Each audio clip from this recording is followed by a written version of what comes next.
We're live. Coffee and Kabbalah. Parshah Beshalach, part 2. That's just water. Okay, we're going to dedicate. Thank you, everyone, for joining. Thank you for joining online. We're going to dedicate part 2 of Parshah Beshalach. Part 2 is a standalone class. You didn't have to listen to the first class to hear this, but you can, and it will enhance your understanding of this class. This year is about the splitting of the sea, which is in this week's Parsha, and why it is compared in the Talmud to making shidduchim. It says that since the splitting of the sea, nothing is as difficult beside making shidduchim, right? And it's brought down that the Queen of Sheba asked SouLMATE, what has Hashem been doing since he created the world? And he said he's been making shidduchim, right? And she said, I can do shidduchim, right? She said, I can make shidduchim, and she brought people together. She brought 50 boys, 50 girls, and they all came back banged and bruised, right? So we understand that it says, the Talmud compares the splitting of the sea to the difficulty, to the making matches, bringing people together, to the difficulty of splitting the sea, right? We understand that they're both difficult, but what is the comparison between the two of them? Is it just that one is hard and one is hard? What's the uniqueness of this comparison? And there's a teaching that is life-changing. If you haven't heard it yet, you need to hear it. It's a teaching I heard from Rabbi Jacobson that why is shidduchim compared to kriyas yamsuf? Gemara Sota says to match couples together, right? Shidduchim is as kasha kriyas yamsuf. What is the unique comparison between these two situations? What ties them together? The answer is in this week's Parsha. So let us open our sources. We mentioned a moment ago, right? We mentioned that le'itano, that after the ocean returned, after the Jewish people crossed, Moshe put his hand over the ocean and returned to its previous strength. It's le'itano, to its previous strength. The Baal Turim brings down, as well as Shemos Rabbah and other sources, that le'itano is an anagram of the words litzna'o, to its condition, just previous condition, teaching us that Hashem made a condition with the ocean when he created it, that although it would flow, when it would see the Jewish people ready to cross it, it would split for them. And the ocean agreed. And now that they crossed it, Hashem returned it to its previous condition, to now it's in the state of flowing. And that is this deeper idea of what it means that the water returned to Eitano. Now, that leads us to a question. The question is, skip to source number 7, Tehillim. In Tehillim, we have a verse in Perek Kuf Yudalid in chapter 114, verse number 3, that says, Hayam Ra'av Vayanos Hayardain Yisov Lachar. We also sing this in Shiras and Hallel, right? The ocean saw Vayanos and it fled. Hayardain Yisov Lachar, the Jordan ran backwards, right? The ocean and all the oceans actually split, not just the Yam Suf, all the waters in the world split at that time. We see this from this verse, right? So what did the ocean see that fled? Hayam Ra'av Vayanos. The ocean saw and it fled, right? What did it see that made, what did the sea see that made it flee? I always say. What did it see? So the Medrash comments on this pasuk of Tehillim and says, ocean saw that, skip to the bottom of the Medrash, Hayam Ra'av Beschus, sorry, it saw the bones of Moshe, that it saw the bones of Yosef in front of it, and when it saw the bones of Yosef, it fled and it split before them. And we learn from this that it was a schus of Yosef that the ocean split, specifically in the schus of Yosef, because it saw the bones of Yosef. In the schus of Yosef, the ocean split. Now, our question is, why did the ocean have to wait until it saw the bones of Yosef to split, if we already mentioned that Hashem made a condition with the ocean, as well as all of nature, right, to split with the ocean, that when it saw the Jewish people, it would split for us, right? So what was the reason for it needing to see the bones of Yosef? So herein lies a crazy idea, life-changing idea. We learned that when Hashem made the condition with the ocean said, well, I'm going to make you to flow, but when you see the Jewish people, you should split for them. The ocean said, got it. Okay, great. He said, well, who are the Jewish people? And Hashem says, here, I'll show you. And he showed them all the souls of the Jewish people. And he said, well, those souls are divine. They're pieces of godliness. They're beautiful. Their potential is amazing. Those souls are these vessels of light. I'm going to split for them. No problem, right? I like these souls. I will split for them the moment I see them. Great. Fast forward 2,440 years into existence, after the world has gone through what we've gone through, and the Jewish people have been in the depths of depravity in Egypt and gone through suffering and torture and descended to the depths, to the point that 4/5 of them didn't even want to leave Egypt. Here they are standing before the ocean, and the ocean, instead of seeing the souls, Hashem says, okay, it's time for you to split. And the ocean says, split for who? He's like, for the Jewish people. He's like, which Jewish people? He's like, the ocean, the people standing in front of you, the whole nation. You don't see them? He's like, yeah, but that's not the people that you showed me. Those souls you showed me were holy and godly. These people are entrenched in the filth and tumah of Mitzrayim. They've sunk to the lowest levels of depravity, right? Most of these people have done the worst and worst of things, right? These are not the souls I said I would split for. This is not them. Bring me the souls he told me, right? Bring me them, then I'll split. And this ocean didn't want to split. It didn't recognize the Jewish people. Now, what happened when it saw the bones of Yosef? This is so deep. Yosef, we learn, had a similar story. It says that when his brothers came face to face with him, it says that he recognized them. The Haim Loki Kiru. They didn't recognize him. They couldn't recognize him because he was the leader of Egypt. They said, this is not Yosef Atzadik. There's no way that you could still be Yosef Atzadik and be the leader of Egypt, be involved with Egypt in such a large way. He looked like an Egyptian on the outside. He spoke like a leader, a political leader.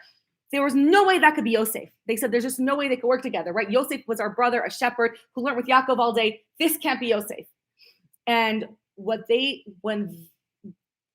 ocean was able to see this bones of Yosef and reminded that this really deep idea that the ocean itself has the same problem. That when people look at the ocean, it's called, we learn in Kabbalah that the ocean and the world are, and the dry land are actually mirrors, that they house, that everything that exists in the dry land exists within the ocean. And they represent two worlds in spirituality. The ocean represents Alma Discasia, the world of kiddenness. And the dry land represents Alma, which is blank, the revealed land. Alma, I don't know, Alma Discasia, Alma Degal, Alma. I just blinked. That's weird. I would say Alma Disgalia, I'm assuming, but revelation, Gilui, revelation, that we see that on this dry land, we see that we could see everything that's standing upon. Actually, it's interesting because we'll talk about this, and when we have this Chassidus class starting Sunday, we'll learn about these ideas much more deep way. But the ocean has, people make the same mistake, look at the ocean. They look at the ocean, and they might think that all there is water, right? We have everything in the dry land. We have people, we have plants, we have species, we have ecosystems, and the ocean is a place we could swim in, right? And get across the ocean. They don't recognize that in the ocean is only, the water is only what you see on the surface, and in the depths of the ocean lies everything, lies ecosystems. There is every creation there's on dry land. There's hippopotamuses in the ocean. They say that every single creature, they haven't even discovered the depths of the ocean, but we have to look deeper to find it. And the ocean, when it saw Yosef, it recognized it, even though Yosef, just like the brothers made the mistake of not right away recognizing Yosef. And when the Yosef revealed himself to them, they couldn't believe it because they saw that he is still Yosef, the same tzaddik. Although on the outside, he's the leader of Egypt, he was able to remain the same tzaddik. And it says that the schus of Yosef, when he ran away from, let's go back. Let's see one more tying in. That Vayanas. It says that Yosef had the same words were used by Yosef. It says that Yosef fled the Ashes Potiphar. It says he ran away from her, even though he was put into this tempting position, this leadership in Potiphar's palace. The moment he was faced with temptation with Potiphar, he didn't resist in such a temptation. He remained a tzaddik, remained above all of it. And it says he fled, Vayanas, and he fled. And here it says the same words. The ocean saw Yosef, that even though he was in such a low place, he was involved in the world, in steep to the lowest place in Mitzrayim, he remained Yosef Atzadik, right? And we see this by his fleeing. And this word, it echoes and mirrors what the ocean did. It fled as well, right? It fled from the Jewish people and it ran to fulfill its mission. When the ocean looked at Yosef, it recognized that we need to dig deeper often, especially being an ocean. We often if you fail to recognize that a person is so much more than what we see about them, right? We see somebody who is a shlemazel, who's falling apart, or we see somebody who's a political leader. We don't know the ocean that happens underneath. We have to go really deep to dig beneath the surface and to see beyond what we see. We only see this very, very surface of a person. And beyond that is an entire ocean and an ecosystem, an entire subconscious that exists that we have no clue. And we can dig deeper and deeper and never delve to the bottom of the depth that exists within a person, with another person, and to really know who they are at their bottom, at their core, and just see them and to not judge them by the outside of their appearance, and to think that all you are is merely this, and that you don't house so much richness and so much wealth inside of you. And when the ocean saw that, and it was reminded by Yosef's bones to look deeper, it looked past the Jewish people that it saw, and it stopped looking at their physical deeds. Maybe they had so few deeds. It says Hashem took us out that he had to give us the schus of bris milah and the schus of the blood on the doorpost to give us a schus to leave because we had no good deeds. But that's because we had so few good deeds as a nation. But when he was able to look back past the externalities and the deeds that we did, or maybe the lower level that we were on, and look deep to our soul and to our munah and to our faith, and look what we house in our heart and what we've gone through and how much we clung to our names and to our faith and to our munah, and to not changing who we were as a nation, to staying together as a nation, to not assimilating, right? And to remaining who we were, and to all of that, you saw the wealth of beauty and potential was still there. The soul was untouched. that even though on the outside they've gone through so much and they've sunk to the lows, that doesn't change their beauty. Their beauty remains intact. The inside is exactly the same. Their potential is intact. Their emunah is shalem, and they are just a flourishing, beautiful soul. So when the ocean was urged by Yosef to stop, not look at someone at face value, but to search deeper in the Jewish nation he sees in front of them, and to search for that soul that he saw originally, he said, oh wow, these souls, even though they've come down to the world, they still remained so beautiful and so untouched and so holy. Even though they've gone through all of that, I'm going to split for them immediately. And immediately recognized its error, and it's fled from them by seeing Yosef's bones. It was reminded to look deeper, that someone on the outside could look like Yosef and he can remain a tzaddik in the inside, right? And even though sometimes our deeds need refining, that doesn't change that we are a beautiful soul. We don't know that somebody, because we see them doing the wrong thing, but that means that we have no idea what's going on in them. We don't know the challenges that they face. We see someone driving on Shabbos sometimes. We don't know if they're going to save someone's life. We have no idea. And we don't know what trauma that they've been through that detached them and disconnected them from their neshama. We have no idea. And this all ties back into Kriyas Yamsuf. So this is why, even though, let's go back to the question, even though the ocean had a condition, it didn't split until it saw Yosef's bones, because it didn't recognize the people that it made the condition for. And it needed to be reminded to look deeper, and then it found souls that it all originally agreed to split for. And that is why the ocean, what's what the ocean saw that made it, saw that made it flee. Made it run. And let's tie this all back into Shidduchim. Shidduchim, what's hard about Shidduchim? Hashem runs the entire world. He could put two people in front of each other in a moment, right? Hashem can make you go anywhere you need to go to meet the person you need to meet, right? We have that happen all the time. We travel now. We live in this generation of where people can fly across the ocean. So even if your other half of your soul is across the ocean, Hashem can arrange for you to meet, no problem, right?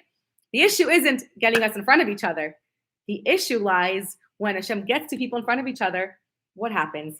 Before a soul descends into this world, we learn that the same thing happens. Hashem takes a soul and says, who wants to marry the soul? We learn. And all the souls that want to marry this soul, raise their, say, light up, whatever souls do.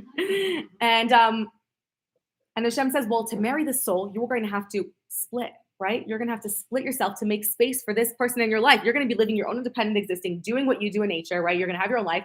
When you meet this other half, you're going to put yourself aside, split yourself in half, and make space for another half of your soul. You have to take your fullness and make space, push yourself to one side and make space for an entire other soul of opinions and ideas and space in your life. That's going to be hard work. Are you ready to do that? Do you want this soul? And the soul's like, yes, look at that soul. That's beautiful. I will split every day for that soul for the rest of my life. That is beautiful. That soul, the potential. That soul is destined to greatness, right?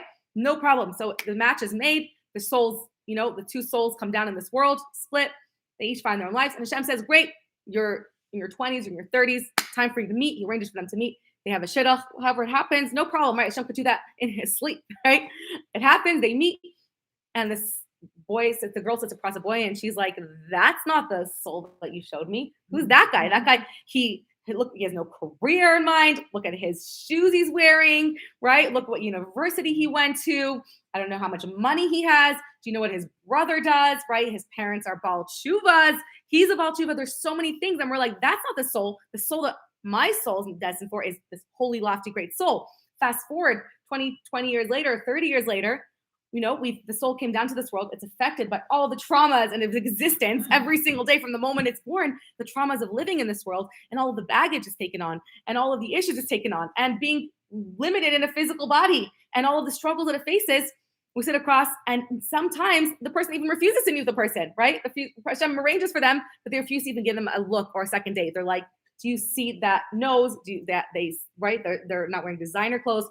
Whatever their family does, they're not from a prestigious enough family. What's their last name? Who's the mother? Who's the father? Who's the grandfather? Right? Where does he want to live? What does he want to do? And we get distracted by so many external details that we don't even get to see the soul of the person. And that's the kasha of Kriyas Yamsuf. But Hashem says, it's not hard for me to get the ocean and the Jewish people. It's hard to get the person to agree to the condition to split for this soul because they don't recognize each other. It's hard to get them to see beyond the external facades and the external baggage we've taken on, and to look for a moment past that at the soul that lies within, at the beauty, at your other half. You can be sitting across from your other half of your soul and refuse to recognize them, or be so distracted by external things that you don't even take a moment to even agree to sit across them. I was involved in Shidduchim for a few years, and I swore it off. I did Shidduchim for 30s and that plus for older singles, because I had a friend who was older and I was trying to help her get married. I ended up getting involved, And the reason I stopped is because I couldn't take it, because I had this idea in my mind of these two people that were perfect for each other.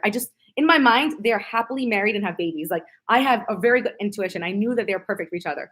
I knew it. They were just, and then one of them wouldn't date the other one because of something so trivial, and they wouldn't even go on a date. The age of the person was too young or too old for them. The job that they had, like the most ridiculous, who their family was, and like they heard something like very superficial, like really, really trivial things. And I'm like, but you guys are married. Like, in my mind, like, you're having babies, you're happy together. Like, and it would be heartbreaking for me that they wouldn't even agree to meet each other. And I couldn't do it anymore. I swore it off. It's just not happening, right? I'm done. So don't come to me to make yours. I'll suggest ideas. Someone else has to make it happen, right? It's just too upsetting. So yes, you could get two people. Hashem could get two people to meet, but to get them to be able to see, because we acquire so many layers of baggage and trauma in our existence that is so, and we're such superficial people. We're external people. We're visual people. And it's so hard to get past, even if we don't see the person, to get past these external layers. And sometimes it's just to recognize that soul, the person that's your soulmate, takes a lot of time. That's why sometimes people have to meet over and over again until they finally realize, oh, you were my soulmate all along, right? But I had to be at a place, like Bannister was at, to be able to be ready for that, ready for you, right? A lot of times you have to work inwards and go inwards. So not always are we ready for that. So making shidduchim could take a lot of work until we get to a place where we're ready. And sometimes we don't even meet that person because we're not ready. There's no way we would even agree to even give them a look, because we're not ready for them yet. We're not ready to look and to see their soul and to find their soul and to see that they're our other half, that they complete us and we complete them, that we can build this beautiful life together. And we won't split for that person, right? We'll say, this person, but I'm not going to split my life for that person, right? That person is beneath me, right? I'm not going to split my whole life, move everything aside to make space for that person, right? That is not the soul that I'm deserving of. And that is the difficulty of Kriyas Yamsuf, of splitting the sea. And it really is parallel in every single way, that we really need to split ourselves. And in order to split ourselves and move ourselves aside and push our own, right? Because marriage is all compromise, right? I'm going to compromise every single day. I'm going to put aside what I want to respect another person and their wants and their needs and push their aspirations, even though I'm not always going to get to do what I want every day anymore, right? I don't get to live that life anymore. It's a compromise every single day. And it's taking ourselves and splitting ourselves, but to make space for something greater. And we really have to be able to receive that and able to go to that. And if we're not ready to split either, we're not ready to move ourselves aside, we're not either ready for that. And I'll end off with, fine.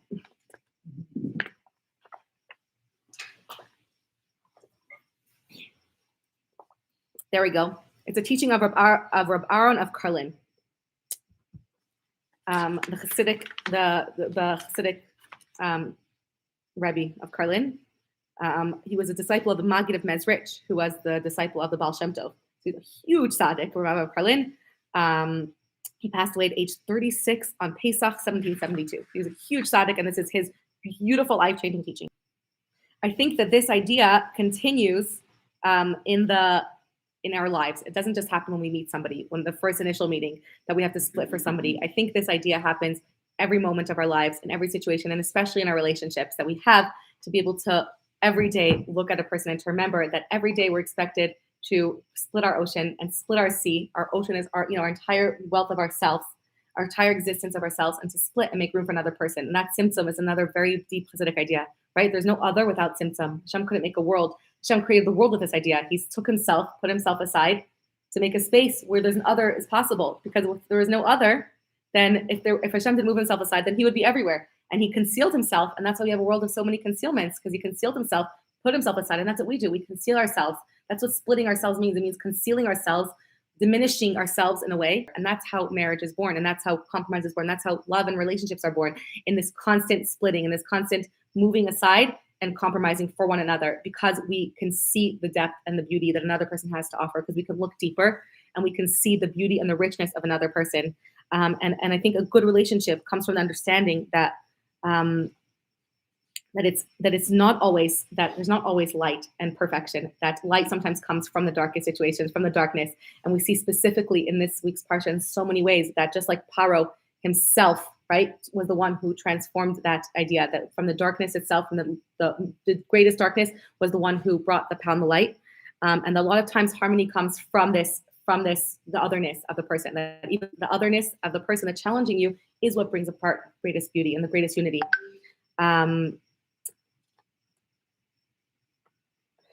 Like Eliezer ben Nisan Cohen said, he said, forget your perfect offering. There's a crack in everything, and that's how light gets in.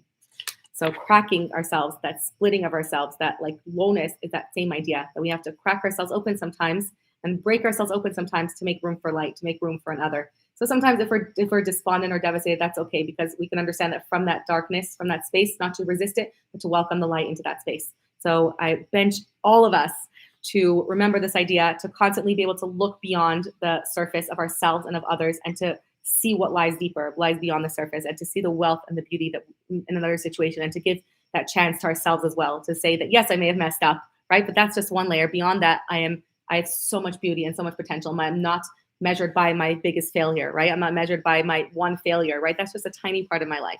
And there's so much more that lies beneath it, not just to look at everything at a face value situation. We can learn that from the Yom Suf, and hopefully we can incorporate that in our lives and have a majestic splitting week where miracles happen before us, where we push forward towards our goals, and we don't let anything get in our way, not even an ocean. Chaim. Amen. Thank you so much. That was beautiful.